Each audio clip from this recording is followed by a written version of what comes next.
Ladies and gentlemen, welcome to another enlightening episode on the Open Leadership Podcast. I'm your host, Shibnur Shah, and today's conversation promises to be truly exceptional. We are joined by a distinguished expert in practicing open leadership, a visionary with more than 2 decades of experience in transforming complex business challenges into robust solutions. Let me introduce our esteemed guest, a trailblazer in the field, Mr. Jos Groen. For over 20 years, Jos has been at the forefront of navigating through intricate business landscape, successfully tackling issues ranging from restructuring and reorganization to mergers. His expertise shines particularly in the aftermath of acquisitions and in challenging loss-making situations. Jos's guiding principles are integrity and sincerity, making him a compass for ethical and effective leadership. Jos employs an approach centered on transformation and open leadership. And as an advocate for openness, he understands that fostering a work environment built on trust and openness is the cornerstone of success. So today we have the privilege of tapping into Jos's wealth of knowledge and experience. So get ready for an insightful conversation on open leadership, organizational transformation, and the keys to creating a workplace where openness and trust flourishes. Welcome, Jos. Well, that's very nicely said, Shabnor. So I'm honored for this introduction. I'm so glad to have you here. One thing that we were discussing before was about, on a very lighter note, how do you pronounce your name correctly? Yeah, my name unfolds a typical Dutch pronunciation because my first name is Jos, so that's not a problem often. Yes. But my last name, Groen, is Groen. involving the G and the R in combination. So There you Groen, go. that's the word you have to practice from now Yes, I if you have to want to be talk to more mindful of Dutch that. people.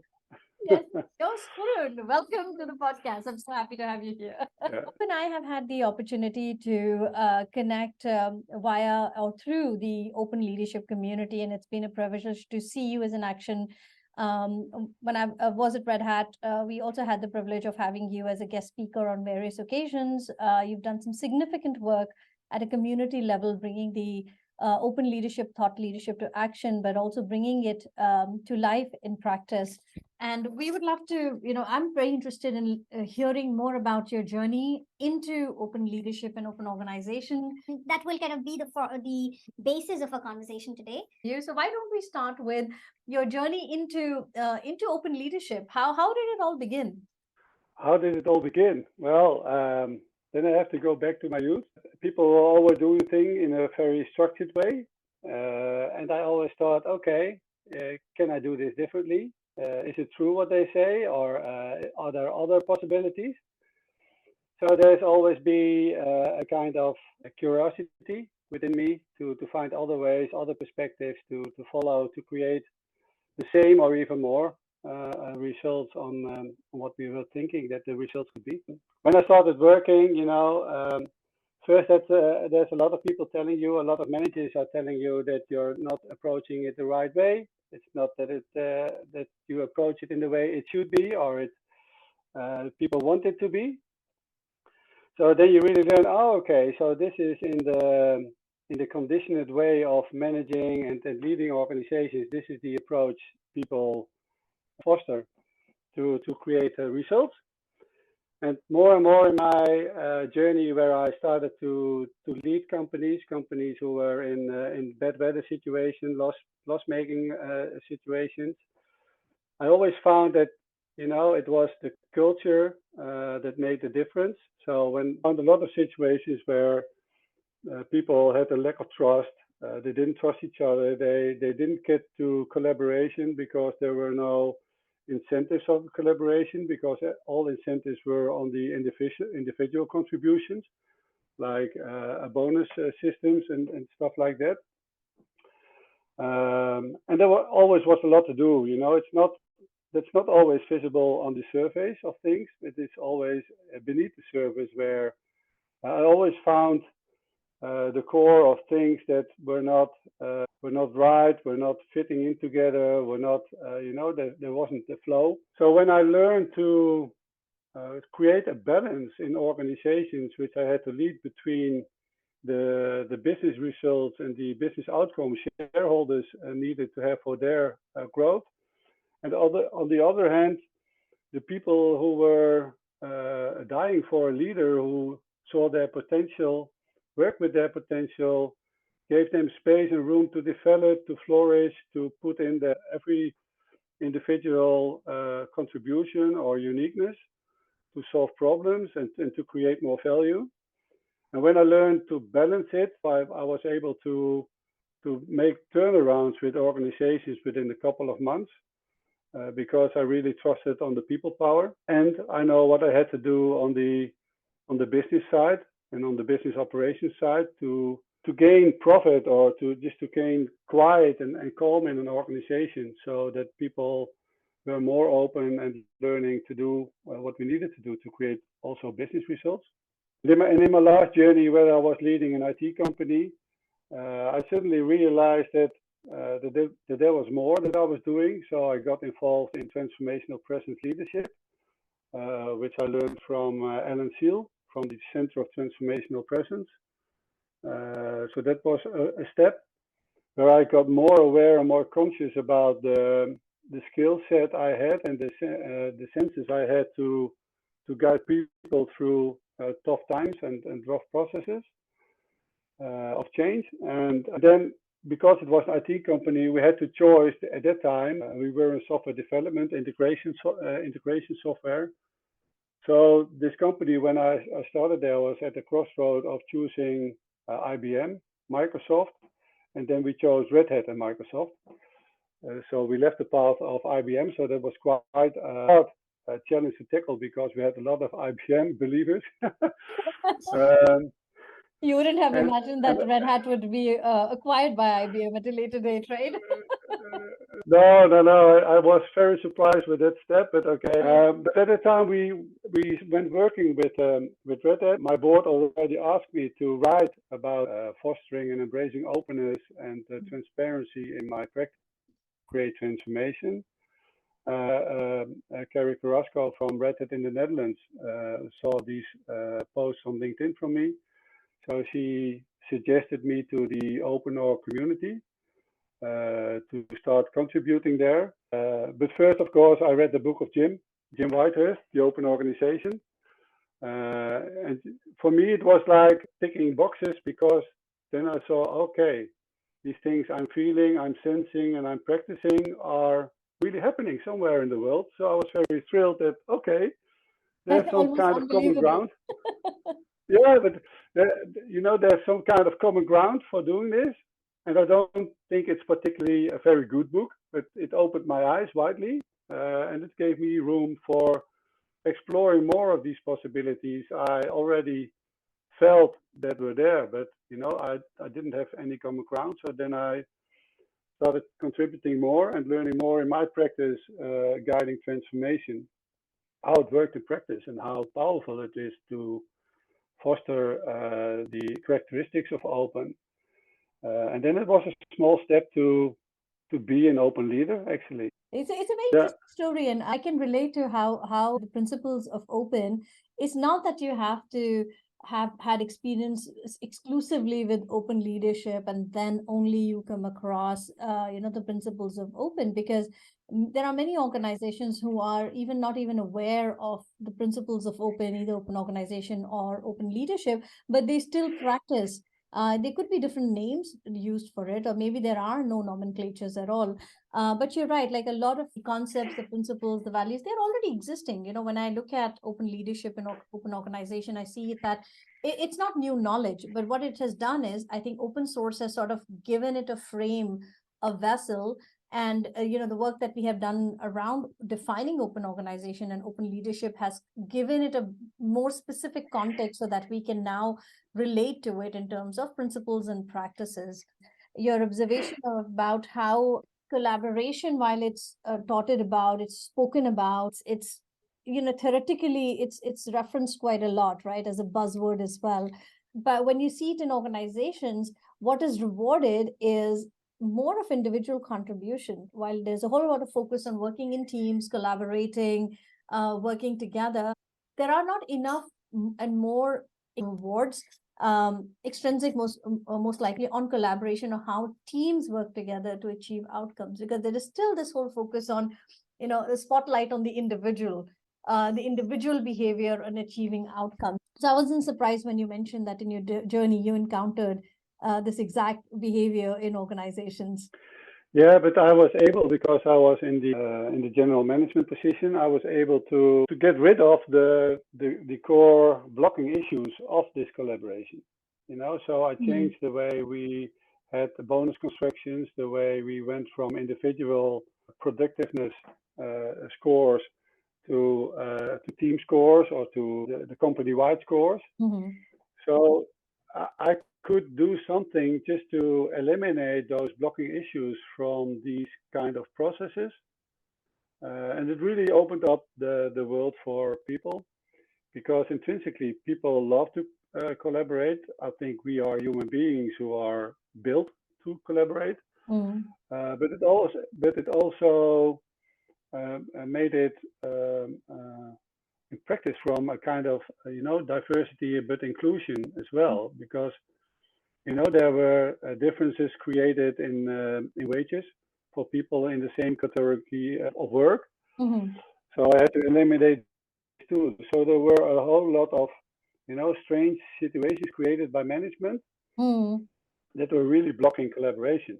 When you just eliminate those core issues, I've often seen that, like even despite there is, a willingness or interest or intent to promote certain behaviors or characteristics, it's the systems in the organization often tend to become inhibitors, like you said. One of the first things to create a more intrinsic was being very transparent about how the company was running, the actions we were taking, the individual productiveness. I just gave it back to the people and said, okay, last week this was like the productiveness score, and it's not an individual way of looking at it. It's about the community or the whole company. We are all, as a total, we are responsible for the productiveness. And when people started to understand the way I looked at it, we started to understand that it was not a very good practice to keep the individual bonus systems alive, and then I've got the motivation of people to transcend this blocking issue into another working mode. It seems like what you did when you say that you made the productivity scores open, it is like make them transparent and visible to the organization. That's a very interesting thing to do.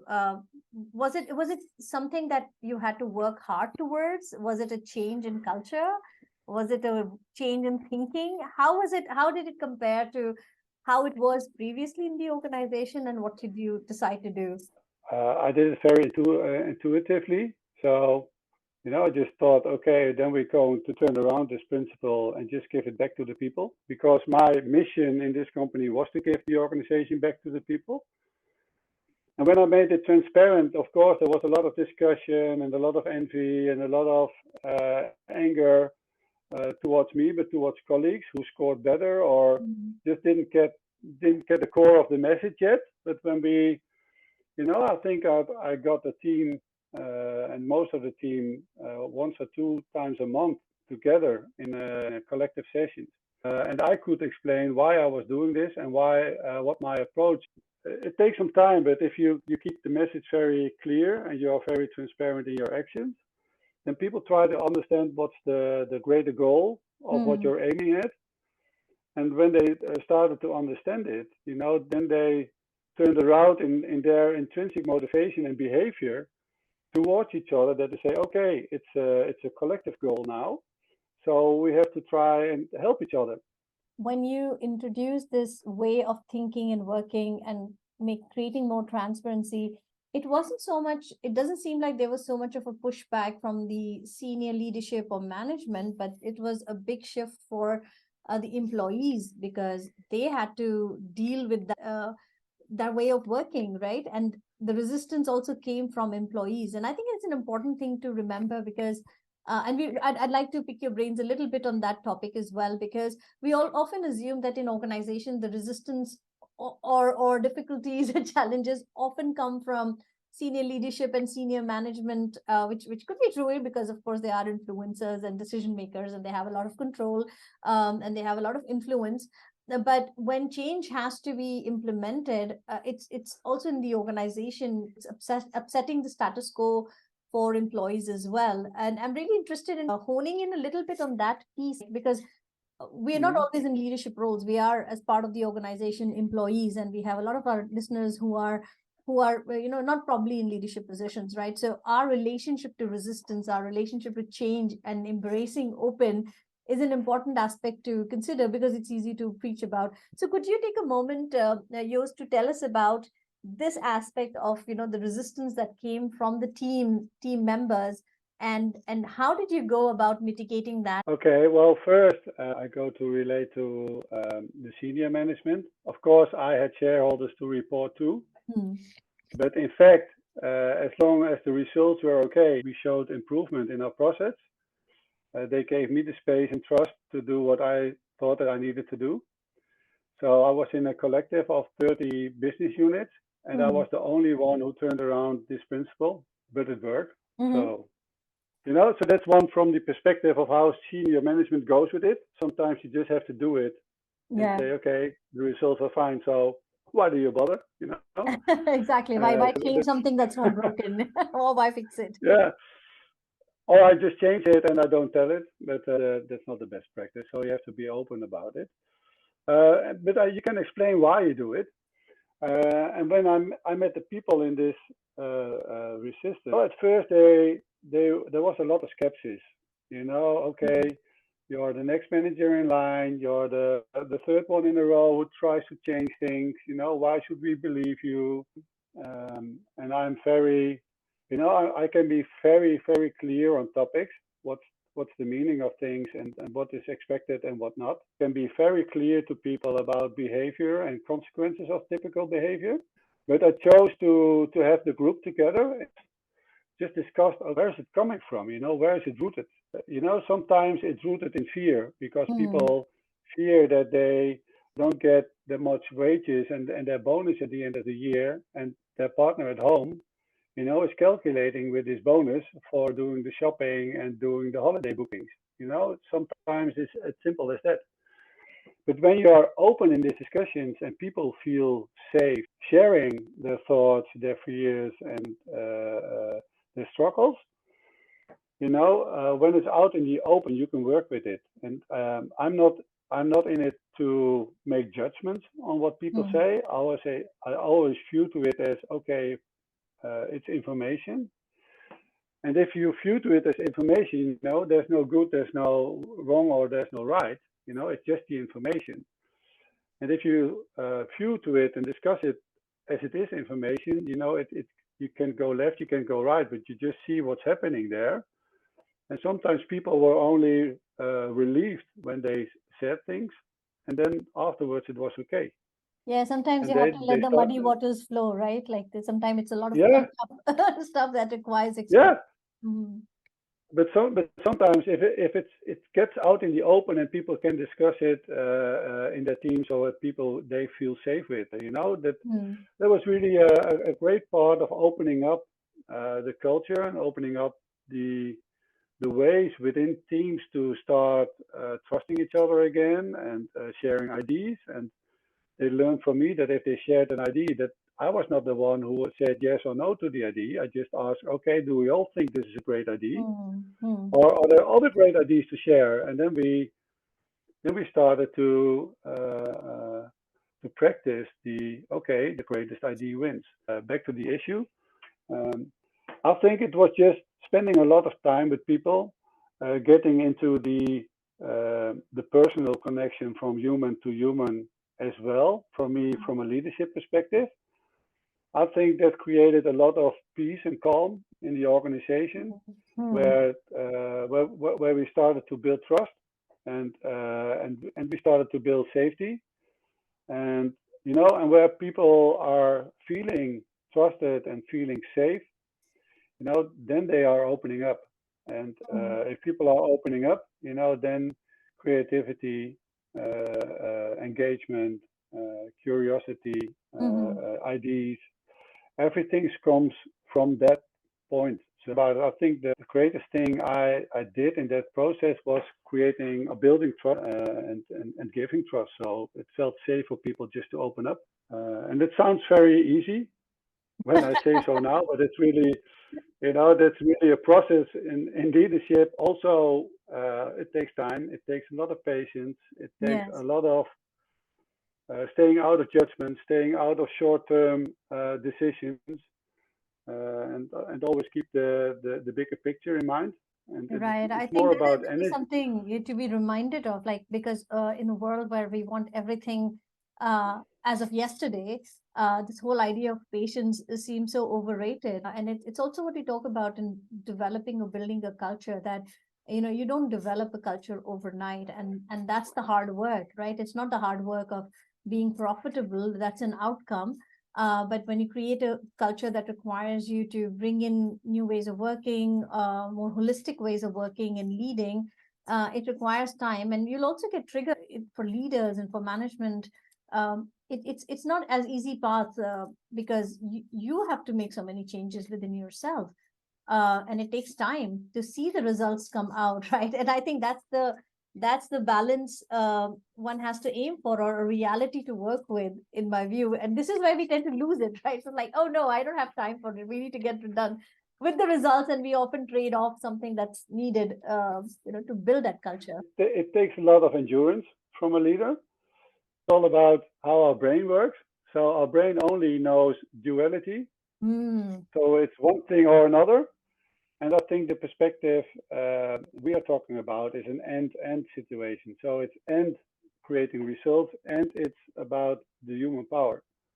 Yeah, that's very interesting that So you bring this aspect, that brain knows only duality, right? We either think in either or these are the polarities. We often tend to forget that it's a spectrum, right? It's especially in the human aspect and organizational aspects. We always are operating at a spectrum, and there is not always either this or that. And I think that's the agility we need to have in people, in leaders, in organizations, and that the fact that it's available to us. A takeaway from this piece or this segment is that some learnings that I drew out from what you shared was, of course, that any initiative, any changes that you are wanting to implement does require leadership, sponsorship, trust, and empowerment. Like in your case, you received that in your organization, and when that happens, when you start working with people and start facilitating change, a couple of things I noted was, like, it's really important to set the context. And this goes hand in hand with what Jim Whitehurst has mentioned in his book, The Open Organization, that it's very important for people to know the context that they're working with, because they need to have access to information and insights as to why are they doing what they're doing. And this also helps in mitigating resistance and building trust. And you've also mentioned some powerful things, which I think we can't emphasize enough, and that has to do with that there has to be this tremendous empathy towards understanding what people are going through when change is being facilitated. You mentioned the word fear, that there are fears that are not visible but are always at the surface, or they're behind, subconsciously playing out. And often people can lose sight or get distracted. So the ability to listen, to understand as a leader, to feel that empathy, and creating a safe space to talk can alleviate a lot of these challenges or the resistance towards a proposed change, which I think is really powerful, because often people just need to be heard as well. It's not that they're resisting change for the sake of change, but there is something that disturbs them about the change. And it's a paradox, right? While we want change happening all around us, we are most resistant to it. So I love that you mentioned that. You've also mentioned safety, which I'm reading as psychological safety, and that's a theme in current ways of working and operating. Well, that's a great summary. I'm learning from the experts like yourself. I do have a question. This is about, like, when you were implementing or bringing about open ways of working and going through your own journey, what were the development challenges that you encountered as a leader, right? Like, I'm sure it's not that you had a manual and you were all set. You did mention you had some great attributes about being objective, and you also mentioned intuition, which I think is a gift, doesn't come naturally to everyone. But I'm sure you would have encountered that there were places that you were challenged and you had to make changes in your behavior to be an open leader. Could you throw some light? If you practice openness and are building trust in your teams, you have to manage your shareholders as well, and that takes other behavior because they always say, "Oh, how are you doing that? And do you have a menu for it so we can do it too?" And what I learned from that is that I just said, "Okay, but do you have like a couple of weeks in a row so I can explain what I'm actually doing?" And they didn't have time for that. So they gave me a consultant to work with to explore the model I was using, and that's where the space and calm comes from as a unique insight from my perspective. But sometimes it's hard because you walk on the executive floor, and then the first question they ask you is do you manage to get your monthly result? And then I got so bored with that, and when you have like meetings or you have like dinners or parties, and then you talk to the executives, they all love you because I created extraordinary results, but they didn't care how I did it. And it at one point it really frustrated me very much. So I thought I don't go there anymore because I don't feel safe there. It was very toxic for me because you didn't get any acknowledgement of the real achievement you were doing with your team. And I can elaborate more about that. We measured the culture scores, and we really went from very problematic to very healthy in 3 years with the culture. Wow. Just such a great enlightenment and such a great celebration for me as a leader that you didn't get any acknowledgement for that achievement with your team. So that caused a lot of pain. Yeah. From a personal perspective, so you have to deal with that. And Shabnor, I'm going to be very honest, but it's very lonely at times. Being in this position where you see where the potential is flowing to, is trying to bring energy to it. You see it already, but the people in your team don't see it.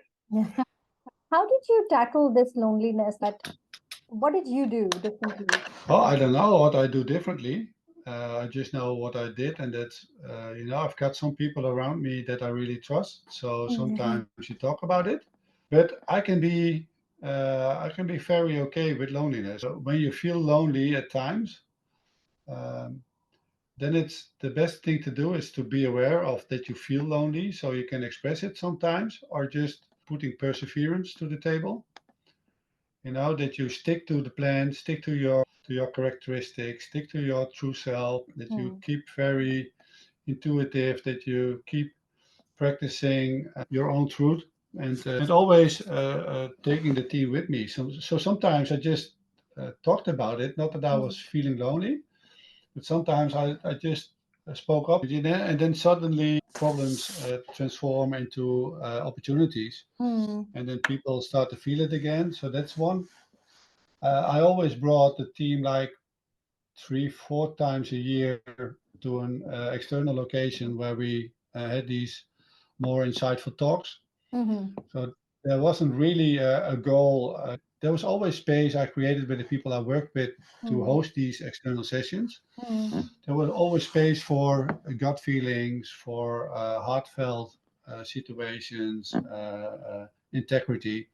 It reminds me So of I really, creating a safe space for community, right? Which is also one of the yeah, 5 open leadership and open organization characteristics. We yeah, talk a lot about community, and what you're describing, that getting people to come together to create that safe space to be able to exchange is also, it feels like it has this element of community where people feel connected to each other, talk about problems and challenges and solve them together. yeah.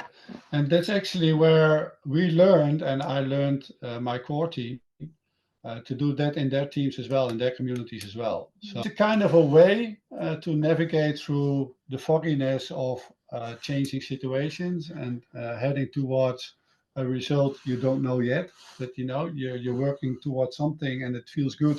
But okay, we have to see when and where it ends, or when and where results are created. So by practicing it with my core team, which consists of the informal and some formal leaders. So if you were in my management team, it wasn't that sure that you were in a core team too, because I demanded from a core team that they are intrinsically willing to put in extra energy, creativity, their own vulnerability. You know, it's all about energy, space, and time. They have to put in extra just to create a new culture. So that was really a mix, but these people were really open to learn and experience how communities work, but how openness was leveraging the whole organization actually, and lifting it up to, you know, it sounds like a bit spiritual, but more to a higher frequency in which we build it more trust and more understanding. You know, sometimes, and I guess you know these organizations. I know a lot of them. They are very hyperactive. It's a kind of an ego thing, or that it's good that you are very busy. You know, as a leader, it isn't good that you are very busy. It's good that you're facilitating a lot of busyness.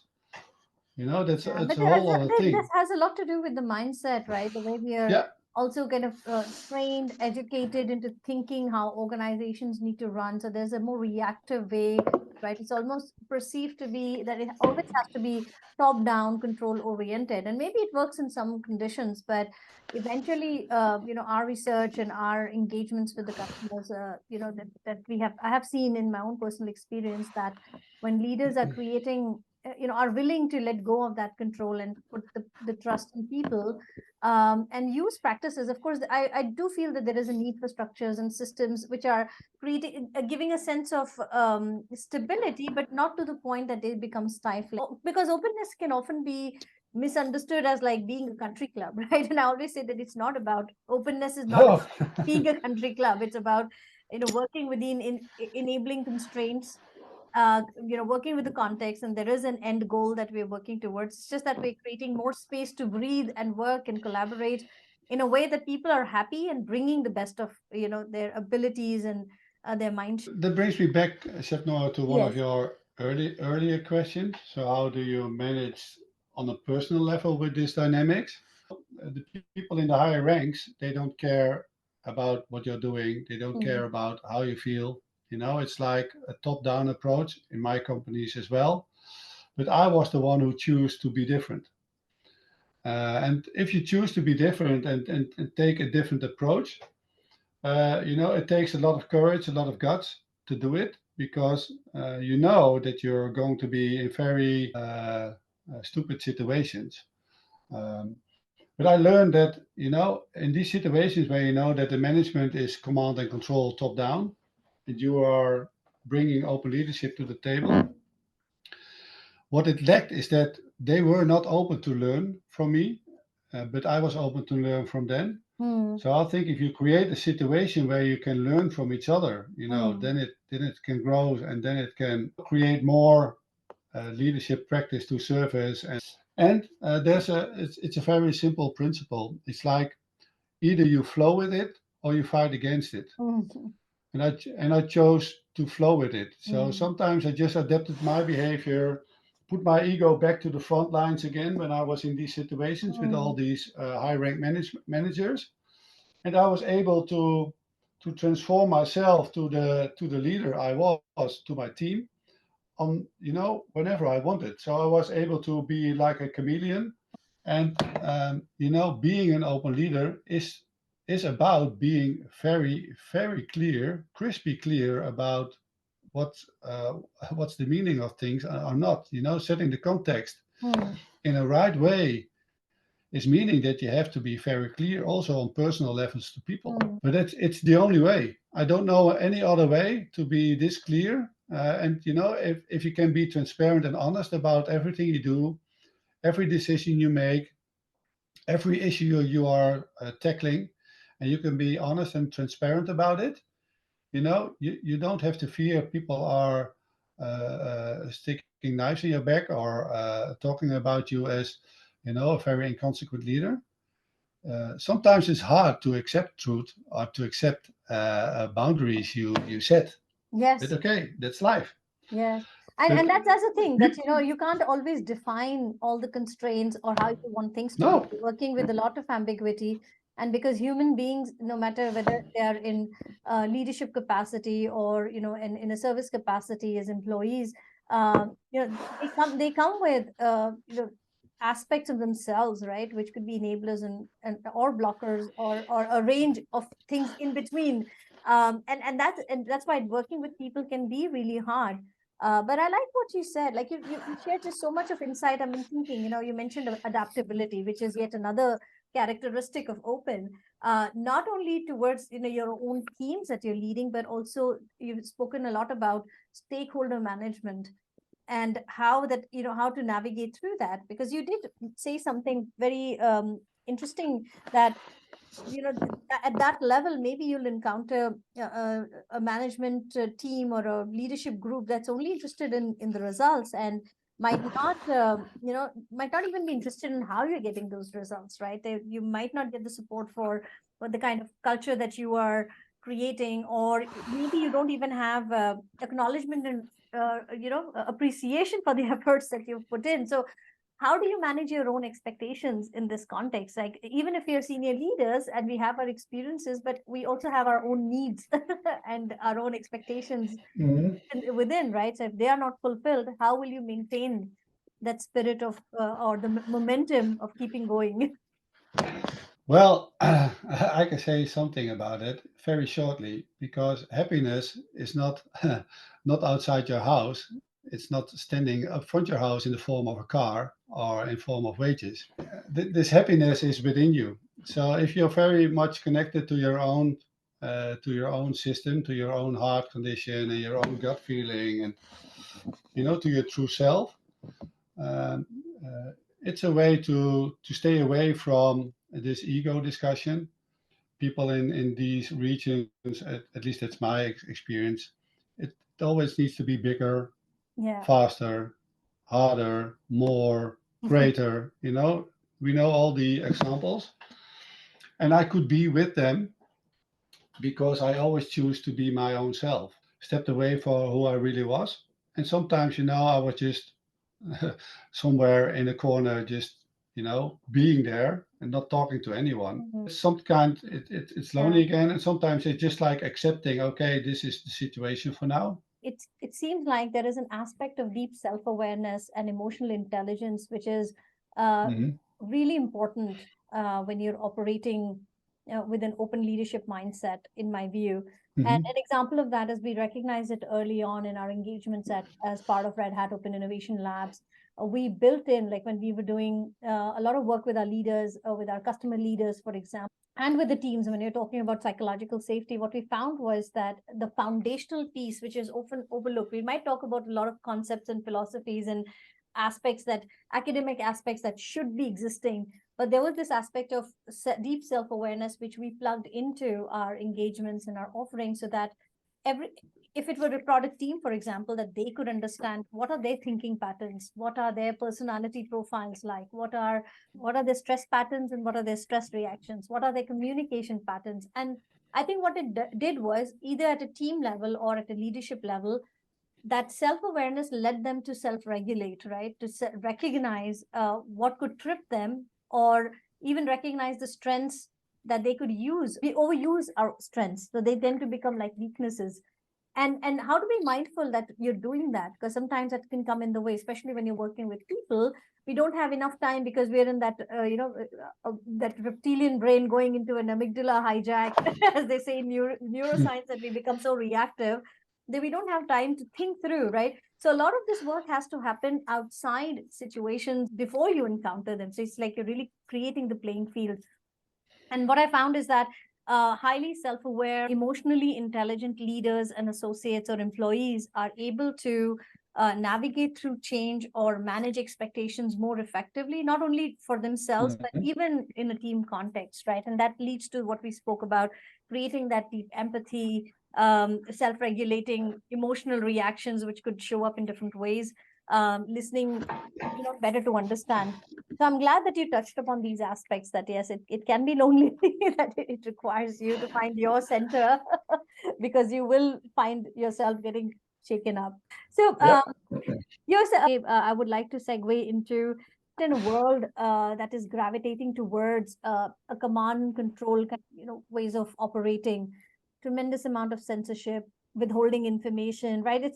It's all contra to what we talk about in open leadership, right? Which and just for our listeners, that open leadership and open organization principles are transparency, inclusivity, community, collaboration, and adaptability. And of course, a whole lot that comes with it, but at the core, you will find these characteristics. So, in your view, do you think it is really possible and pragmatic to practice open leadership in today's world? Yes. And I think the world is rapidly changing. What I learn now, because now I'm not working in corporate settings anymore, I started my own business. There's a lot of leaders seeking for these ways to navigate. In the coming years, the command and control businesses are actually going into a kind of survival mode. And if they don't change, they don't survive. Because if you are able to stick to culture as your strategy, you are going to be the winner of the next decade. And if you're not, as saying you're sticking to command and control kind of ways, you will be one of the losers in the next decade. And I see it happening already because, for example, IT companies who are run in command and control kind of ways, they are only going into more detailed management. They cling to their a core group of management, but when they leave and you get something back into the position, it's not always said that it's going to fit into the old ways of thinking. So I really see that they are declining their profits, that they are facing talent to flow out the company. They are facing problems with attracting and retaining talent and people. They are lacking creativity. They are not high in the ranking of innovation anymore. So they just step by step, they just lose like track on improvement, but they're not aware of it. So if you so in the way I look to it is that you see the companies flourish who are really more aware of that it's a people business, that people are your source of all creativity, innovation power, engagement, customer satisfaction, joy. I'm seeing that there's a huge turnaround in that perspective, and that more and more people are looking for ways and structures and frameworks to create more openness. So, open organization, open leadership must not be the goal itself. It only tells us that leadership needs to go more from the heart than from the head. And I think next generations are very good in delivering leaders from the heart. In your ebook, in fact, a guide to unlocking people's potential during transformation, it's opening up to leadership talent, and that's a ebook you want to lay your hands on, and Jos is going to share a way how we can access the link to that book. You have referenced how we engage with Generation Y and the millennials, how their need and expectations from their employers are different from previous generations. So how retaining these set of employees can be challenging going forward, right? So could you talk to us about some of these challenges organizations can anticipate while hiring the millennials and Gen Z, and what can these organizations do to create, an open culture of long-term engagement and sustainable performance? The main thing there I like to share is that they all are asking for a different approach from the leader. And from a leadership perspective, I can only say that every generation takes a different approach, because the people of like 50 years or older of age, they are fine with just getting instructions, getting clear goals, and the clear context or how they can move towards it. And the millennials and Generation Z are the next generations to come. They are more aware of who they are or who they can be. They just have to learn that the practice outside is different from what they think. So as a leader, you really have to be aware of that, and you have to give them space, but also give them the experience that they learn how it works in practice in a way that they don't run away, but in a way that they feel safe and they feel covered when they make mistakes or they run into a burnout situation, or anything can happen.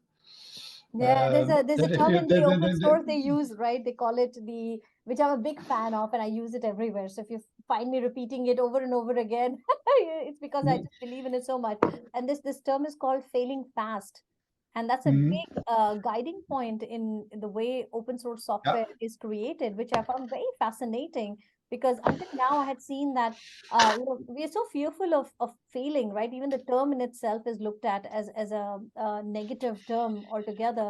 But here, when I got introduced to open source as part of my job at Red Hat, and then discovered that, oh, there is something like iterative development, and really it's all about failing fast, learning from it, and then making it better. It just made so much sense.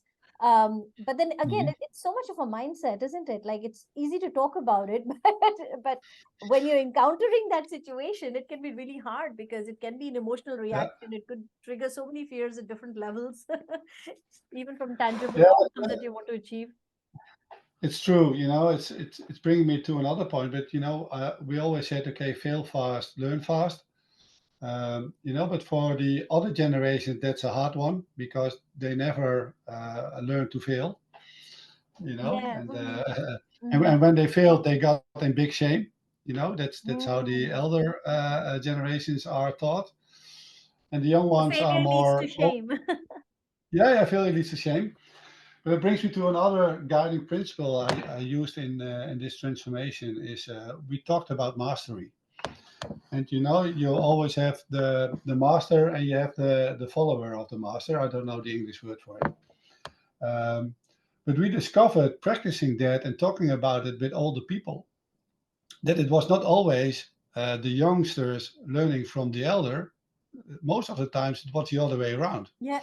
That the elder, to the elder, we used to call masters, could Yeah. learn a lot from the youngsters.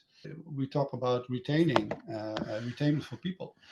If you bring in mechanisms that these masters, these youngsters, and these older people are exactly all generations are Mm. in a setting that they can learn from each other, then development is the goal and not the profit. And if Mm. development is the goal, then you get all generations involved because there is no generation who doesn't want to develop. But But then isn't that a little too altruistic, right? Where we can say, I agree with you in spirit that, it's about, it's not so much about performance, then it's about development. But when you put it in the organizational context, which are all driven by performance and tangible outcomes, um, development seem to take a back seat, right? So how do we find that sweet spot where both these needs are met, right? Like considering the, it's almost like duality that you mentioned, right? So how do we kind of this keep is that going? no, this is typically an end-to-end situation. Hmm. Again, from a senior management perspective, I learned that if I was only running for the results and I didn't foster this mastery principle, uh, I was scoring on the short term, but not developing a culture for the long term. So, there was no choice. We had to do both, and we had to learn our way forward, practicing it. And there was a group of people who weren't open for it, but just they functioned fine. They delivered great, so that was okay. But there was always like 60-70% of people who were open for this way of collaboration, and Hmm. it was really a very inclusive process. But because it was so anchored in our culture, suddenly somewhere from the upper ranks noticed that our diversity rate was great, our inclusivity rate was great, and we weren't thinking about it anyway. Hmm. But people felt it's kind of an energy thing. But suddenly there were software development youngsters, men, women, gay, whatever background they had. They were just hopping into the organization, Mm. and they said, "Oh, the story I hear about you, the story you tell me when I'm soliciting, and the moment I get here are is one and the same story." Mm. So it's very congruent, and, Yeah. and they feel at home right away. And of course, we had programs running, adapting the youngsters into the work because we were so aware of this way of moving forward collectively. It really these ways of looking too. So uh, it wasn't a choice. Yeah, the choice was to foster both, and creating results Mm. and the mastering principle. Yeah. So I think what you mentioned was like, have very clear objectives, have clarity as to, what that context Yeah. is. And then once you have that clarity, it becomes a lot more easier to onboard people. It's almost like having a vision, right? Like without a vision, you can go in any direction, right? But having clarity as to where you want to go and what you want to achieve, taking into consideration all the stakeholders and what they want, and then creating a path towards. It's like going on a journey, right? You can always go on a journey, but when you know where you want to go, you prepare for it accordingly, right? So if you decide to go to the Arctic, right, you would prepare accordingly as compared to going to the Sahara Desert for a for an Yeah, adventure. yeah, that's true. So That's true. another insight I just had when you mentioned about mastery was, and it's I'm going to be chewing upon it myself, that mastery doesn't have, it's age agnostic. It's nothing to do with age or seniority.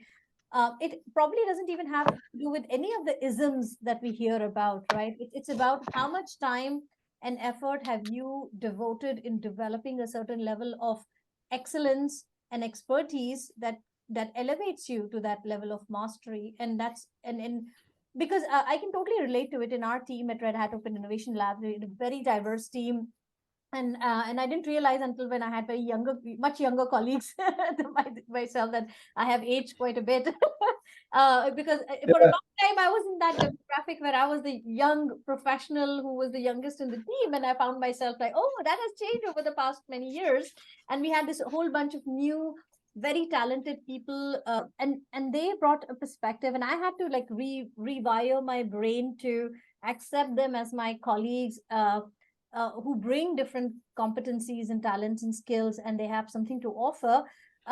Because when you open up, we realized that the way we were working was very different, be it in the UX design, for example, in creating experiences for our customers. So I really love what you mentioned about, the mastery, and that how it has nothing to do with age. I looked it Uh, up. It's the master made principle. Master so made principle. master made principle. Yeah. In your book, you have referenced what, something, and you called it the hybrid phase in organizational change, right? So during transformations Hmm. that take place. So could you elaborate on it? Because I was quite taken by this hybrid phase, which we know exists, but we don't take enough time to think about it. So, and I would appreciate if you can share some insights and advice to organizations when they are in the hybrid phase and how they can manage it. The hybrid phase, for me, it was like being in the candy store. There's a lot of complexity going on. And in the hybrid phase, the existing situation is at hand. You're moving towards a new situation, which is at hand also. And everything in between is at hand also. So in this hybrid phase, you really have to be aware that movement creates movement. So every time you have to look at any situation that appears for attention is a new situation indeed. So it isn't especially the old situation. It isn't especially the new situation, but it's the situation from one to another. So you have to focus on, okay, if we perceive it as a problem, is it really a problem, or is something blocking the problem somewhere under the surface that we have to discover first before we can set a step forward. Mhm. And that's very transformative way of looking at things, because then you follow more the where energy is going and where energy is blocking, and you have to find out where energy is blocking. And if you get to the root cause of where energy is blocking and you can take the root cause away, then you open, a kind of like a new space, which is going forward actually, towards the goal, the the goals you're working towards. You don't know them at the time because they're the new goals. And it's really a way of being curious, discovering all the time what's wanting to happen, what's willing to happen, what potential is trying to emerge. And on the other hand, you have the old situation constantly in hand too, because all people in the higher ranks are daily basis. They are confronting you with managing like the old situation. Um, so to put it short, it really asks a lot of the leader to be with all these situations in one time. And if you're not, if you're not self-aware, it's a really hard job to do. I don't think you can do it in your own if you're not in a kind of self-conscious state.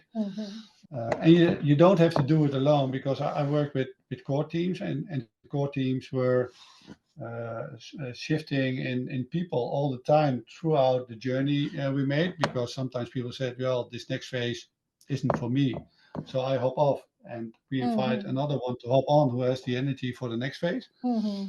Um, so I think that's a learning from that too, that you have to be very adaptable with the people you're working with in core teams during a specific phase of this transformation, and that it's okay that they leave your core team, and that's okay that other people join the core team, because actually it's all about energy.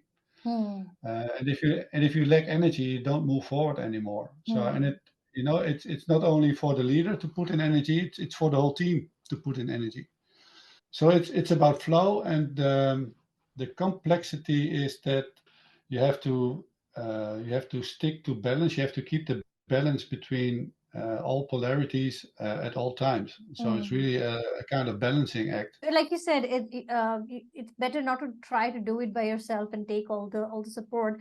And in that spirit, I would also like to ask you. You are in that space, right, as a consultant, helping organizations and leaders to manage those kind of transformation journeys, and helping organizations become open to achieve their objectives and goals. So, could you talk a little bit about what do you do as a consultant? I'm aware that I can only be a guide in this process when the leaders are really willing to take the frog step into the unknown. Then we can build on energy to create ways of discovering collectively together what is the best practice for the person I work with. So I'm not a kind of consultant that says, okay, this is a situation, so now you have to do this, that, and that, and that, and then we put some frameworks on the sheets, on the walls, on the brown paper sessions. It's not always like a very logical process. So it's a very intuitive process. And sometimes I just add the intuitivity to the process.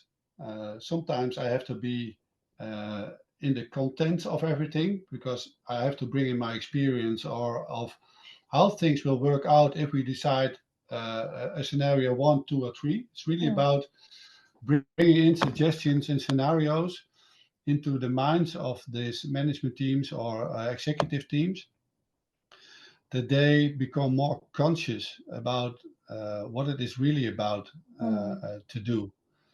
And the one thing I do, which I really have great experience with, is that I take them to the open field. So we don't do our sessions in buildings, but we do it on in the great wide open green. That's why my last name is Green. And we work there. And why do I work there? Because then you have access to mind, you have access to intuition, you have access to gut feeling.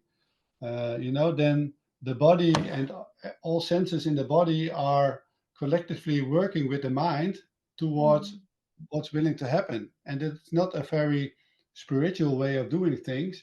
It's just learning people that, their gut feeling is more true than their mind, that their intuitivity is more true than their mind. So we really have to unlearn to trust our mind and our logical ways of thinking, and to trust more on the information your body is providing. And it works best outside. And I learned that when I guide executive teams, for example, and you take them into the great wide open green, and then you go back into a setting and a context of a building where you can work collectively, but all the learnings and insights they felt outside, they bring onto the table, and you really get a whole different dynamics of making strategic choices.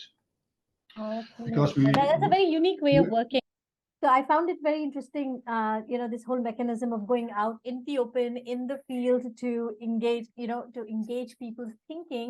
So it's almost like heart, body, mind, and soul into decision making for organizations. Very innovative concept, but I'm only willing to do it when culture as a strategy is on the table and nothing else. Well, then that can be a call out to all our listeners that, if they're looking for new ways of thinking and solving problems, maybe, and you want to try something new, it's a great time for you to reach out to Jos and think through and engage him. Yeah. Unique experiences. But I did invite some group of people, leaders who didn't know each other last year, like 10 to 12 leaders at one time. We went onto the open field. And we worked some frameworks we use from transformational presence leadership onto a framework that fits on the field as well. So that's really the fun I'm doing it. And they all said instantly, I didn't know that within a couple of minutes you created a safe space. And I was talking to a person who I really didn't know about the most vulnerable, sensitive things I was going through at the time, so people learn to reconnect to other people again, and through that they reconnect to themselves again. So I think that's a great learning of taking leaders out in the great wide open, and in some cases there's people starting to collaborate. So it's all about deepening relationships, and that's what I love about human beings.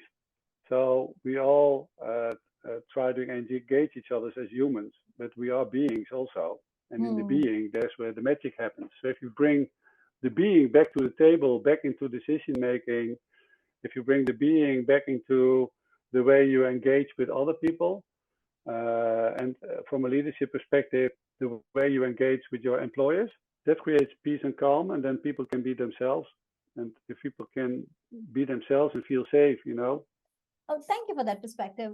So, yes, I have another question, and I want to bring to awareness to our audience about the amazing work that is taking place through the open organization and open leadership community. The fact that we have a community like that exists, and you are an open organization ambassador. So, could you share with us a little bit about what is the open organization community all about, and how are you engaged with it?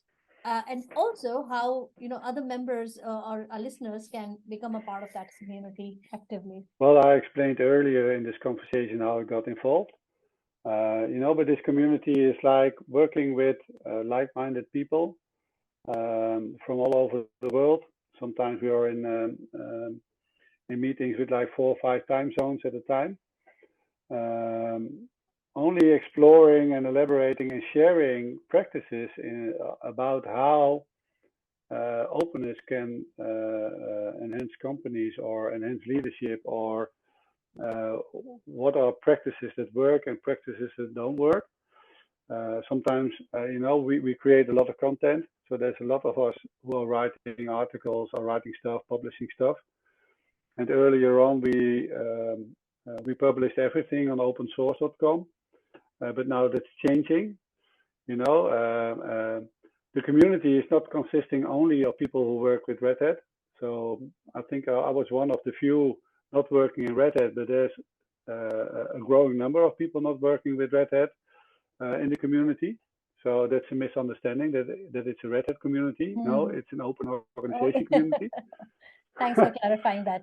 And in the dynamics of collaboration, sometimes you throw an idea to the table, and then there's other people saying, "Oh, that's a great idea. Let's work on it." And then suddenly you are like a kind of owner of this project, and then you just run the project with support of the community.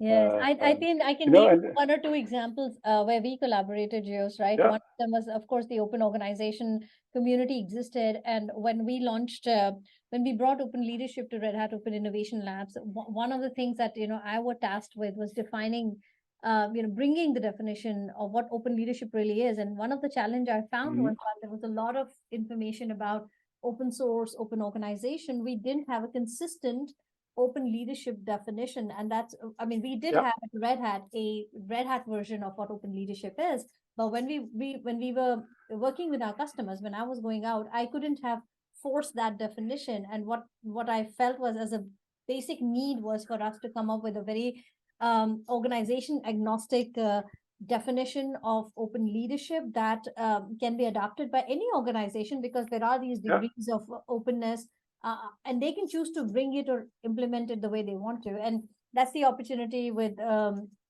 Brian Berenhausen that you're familiar with, and we'll be bringing him to the podcast as well in the series. yeah, Talk about that experience and that whole journey of as a community defining open leadership was incredible, because we had to we were bringing our perspectives, but we were also bringing our own ways of thinking, our own interpretation of what open is, and also the practices around inclusive decision making. How do we reach out to the community, and how to maintain objectivity, right? And that was an important yeah, aspect. We have representation from different yeah, industries, different sectors. yeah. That's true. We create books like the Open Organization Leaders Manual. Actually, we are in a project now to create the third version of it, Indeed, Shabnor. yes. So we are both we're both contributing to it. But you talked about the open leadership definition. Last year, we created the open leadership assessment. Indeed, You yes. know, and there are many more projects just running in this community, and people who are open to share their experiences, share their thoughts, are open to create content or to contribute to content.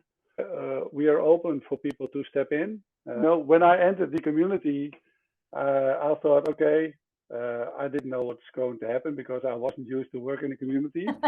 But then sometimes there was like a process. Okay, now we pronounce Jos Groen to be an ambassador, and okay, and then I had to, I had to wait a little while and talk to some people, and then okay, then I got to enter.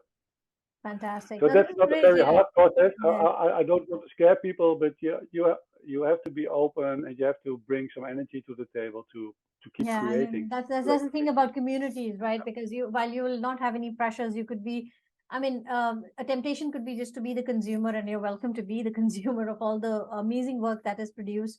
But the joy is Mhm. also in contributing, right? And contributions can happen by, bringing in thought leadership, bringing in ideas, being part of the team, because we're always looking at growing the community. We always need help, whether you have background in project management or you're technically advanced in Yeah, creating editing, solutions. text editors, yeah, anything. Everything goes. Yeah. Yeah, Yeah. And yeah, another place that I would definitely like to promote as well is the Open Practice Library, which is again a yeah, fantastic community of practices that organizations, leaders, and practitioners can find practices to create an open culture and open leadership mindset. And you're welcome to, like I said, use the practices, but also if you have practices that support development or creation of transparency, inclusivity, adaptability, community, and collaboration in organizations and teams, we would love to have those contributions coming in as well.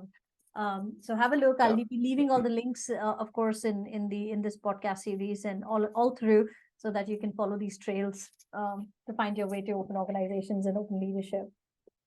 Yeah, and the nice thing I want to add, Chipnor, is that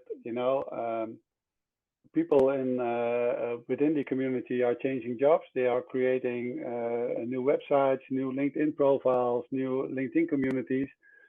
So from this community, there's a whole lot of other communities starting or thriving, or So it's more like being in the center of a kind of a movement, and just feel open to contribute wherever you want.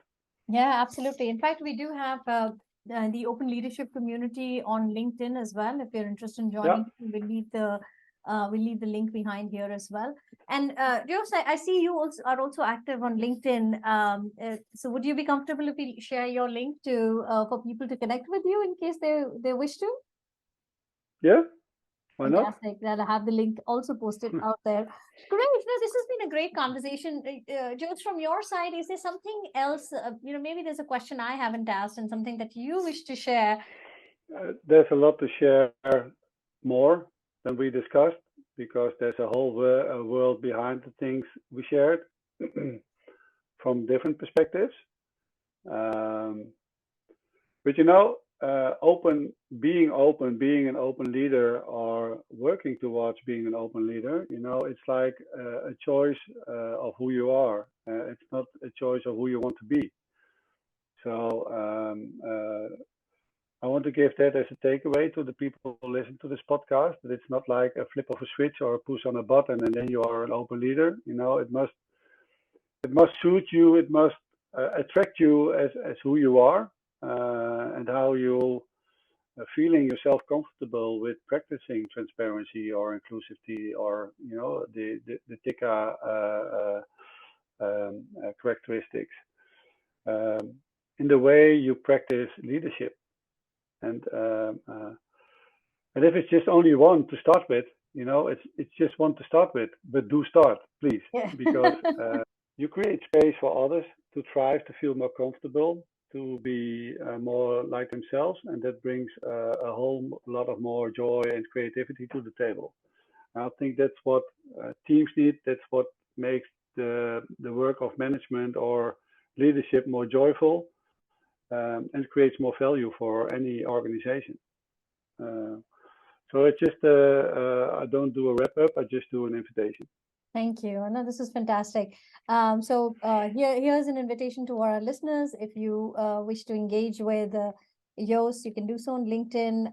If you want to, engage him as a practitioner, consultant, and coach, of course, he's the best person to reach out to. We'll be sharing his contact details. I also invite you to read some of the contributions that Jos has made to the Open Leadership Manual, and of course, don't miss out on his ebook, A Guide to Unlocking People Potential During Transformation, Opening Up to Leadership Talent. And here's an invitation to all of you to be part of the open leadership and open organization movement, create holistic, prosperous organization cultures, and we look forward to seeing you in the next episode soon. Thank you very much.